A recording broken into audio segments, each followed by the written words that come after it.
Hello, welcome back to my channel. അങ്ങനെ എൻ്റെ ലൈഫിൽ ഏറ്റവും പ്രധാനപ്പെട്ട ഒരു ഹാപ്പി ആയിട്ടുള്ള ഒരു ഡേ ആണിന്ന്.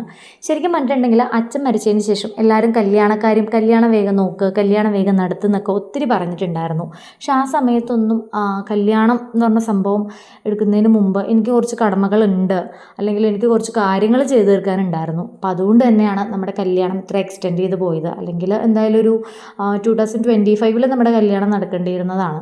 പക്ഷേ എന്താണെന്നറിയില്ല, എല്ലാം കറക്റ്റ് സമയത്താണ് വന്നിരിക്കുന്നത്. ശരിക്കും പറഞ്ഞാൽ ഞാൻ എന്താഗ്രഹിച്ചോ അതെല്ലാം ഒരുപാട് വൈകിട്ടാണെന്നുണ്ടെങ്കിലും ദൈവം എൻ്റെ കയ്യിൽ കൊണ്ടുവന്ന് തരാറുണ്ട്.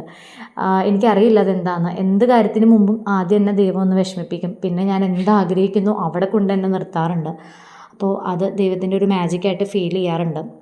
ഞാൻ എൻ്റെ വീട്ടിലും പറഞ്ഞിരുന്നത് തന്നെയാണ്. എനിക്ക് കുറച്ച് കാര്യങ്ങൾ ഞാൻ മനസ്സിൽ ഉദ്ദേശിച്ചിട്ടുണ്ട്. അതെല്ലാം നടന്നതിന് ശേഷം എൻ്റെ കല്യാണം, അല്ലെങ്കിൽ ഞാൻ തന്നെ ഇനീഷ്യേറ്റ് ചെയ്ത് എൻ്റെ കല്യാണം നടത്തും. എനിക്കെൻ്റെ സ്വന്തം ഇതിൽ കല്യാണം നടത്തണമെന്നൊക്കെ ആയിരുന്നു ആഗ്രഹം. അപ്പം ഞാൻ സെറ്റിലായ ടൈമിൽ ഞാൻ കല്യാണം കഴിക്കുള്ളൂ. അപ്പോൾ അതുകൊണ്ട് തന്നെ ഇപ്പം എൻ്റെ ഒരു സമയം വന്നു. ഇനിയെല്ലാം ഒഫീഷ്യലായിരിക്കണം, അല്ലെങ്കിൽ ഞങ്ങൾക്ക് ഞങ്ങളുടേതായൊരു ലൈഫ് ജീവിക്കണം. എനിക്ക് പപ്പൻ വേണം. എപ്പോഴും പപ്പൻ ഞങ്ങളുടെ ഫാമിലിയായിട്ട് തന്നെയാണ് അമ്മ കാണാറുള്ളത്. കാരണം ഓൾറെഡി നമ്മുടെ ഫ്രണ്ട്സ് ആയിക്കോട്ടെ, ആരായിക്കോട്ടെ, സ്വന്തം മക്കളെ പോലെ കാണുന്ന ഒരു ഫാമിലിയാണ് നമ്മുടേത്. അപ്പോൾ അതുകൊണ്ട് തന്നെ എനിക്ക് പപ്പനെ സ്പെഷ്യലി ഇൻട്രൊഡ്യൂസ് ചെയ്ത് വീട്ടിലെ എന്താ പറയുക, ഒരു മോനായിട്ട് കൺസിഡർ ചെയ്യാൻ പറയേണ്ട ഒരാവശ്യമില്ല. ഓൾറെഡി അച്ഛനുള്ള ടൈം തൊട്ടേ പപ്പനായിട്ട് നല്ല കൂട്ടാണ്. വേണമെങ്കിൽ അച്ഛൻ കൈപിടിച്ചേൽപ്പിച്ച ഒരാളെന്ന് വേണമെങ്കിൽ പറയാം. ആ ഒരു ഇത് പപ്പനും ഉണ്ട്. എനിക്ക് ഇടയ്ക്ക് തോന്നാറുണ്ട്, ഞാൻ പപ്പൻ എൻ്റെ വീട്ടിലെ സ്വന്തം ഒരു മോനെ പോലെ എനിക്ക് ഫീൽ ചെയ്യാറുണ്ട്. കാരണം അവരങ്ങനെയാണ് പപ്പനെ ട്രീറ്റ് ചെയ്യുന്നത്. അപ്പം അതുകൊണ്ട് തന്നെ ഇനിയെല്ലാം ഒഫീഷ്യലായിട്ട് പോകട്ടെ എന്ന് ഞാൻ വിചാരിച്ചു. അങ്ങനെ ശരിക്കും പറഞ്ഞിട്ടുണ്ടെങ്കിൽ ഇതൊരു ഒഫീഷ്യലായിട്ടുള്ള ഒരു ചെറിയൊരു പെണ്ണ് കാണൽ പോലെയാണ് ഞങ്ങൾ നടത്തിയത്. ഇതിൽ എന്നെ ഞെട്ടിച്ചൊരു കാര്യം എന്ന് പറയുന്നത്, 9 ഇയറായിട്ട് റിലേഷനിലാണ്. ഇതുവരെ എനിക്കൊരു ഫ്ലവർ പോലും ഇപ്പം തന്നിട്ടില്ല. പക്ഷേ ഈ ഒരു സംഭവം എന്നോട് പറയാണ്ട് കൊണ്ടുവന്നൊരു സംഭവമാണ്. ശരിക്കും അതെല്ലാവരുടെയും മുമ്പിൽ വെച്ച് അങ്ങനെ തന്നപ്പോൾ ഞാൻ ഭയങ്കര ഷോക്ക്ഡായി.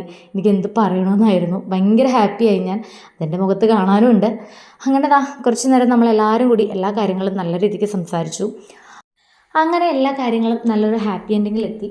അപ്പോൾ ഇനി അങ്ങോട്ട് ഞാൻ എനിക്ക് വേണ്ടി ജീവിക്കാനാണ് പോകുന്നത്, എന്നെ ഇഷ്ടപ്പെടുന്ന ആൾക്ക് വേണ്ടി. കാരണം എനിക്ക് പപ്പൻ എന്ന് പറഞ്ഞിട്ടുണ്ടെങ്കിൽ അത്ര സ്പെഷ്യലാണ്. എൻ്റെ അപ്പ് ആൻഡ് ഡൗൺസിൽ എല്ലാത്തിലും കൂടെ ഉണ്ടായിരുന്ന ഒരാളാണ്. കൂടുതൽ ഡൗൺസിൽ. കാരണം അപ്പിൽ കൂടെ നിൽക്കാൻ എല്ലാവർക്കും പറ്റും, പക്ഷേ ഡൗണിൽ കൂടെ നിൽക്കാൻ ചില ആൾക്കാർക്കേ പറ്റുള്ളൂ. അങ്ങനെ ഒരു പേഴ്സണാണ് പപ്പൻ.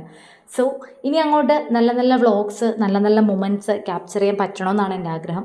നിങ്ങൾക്ക് വീഡിയോ ഇഷ്ടപ്പെട്ടിട്ടുണ്ടെങ്കിൽ ലൈക്ക് ചെയ്യുക, ഷെയർ ചെയ്യുക, സബ്സ്ക്രൈബ് ചെയ്യുക.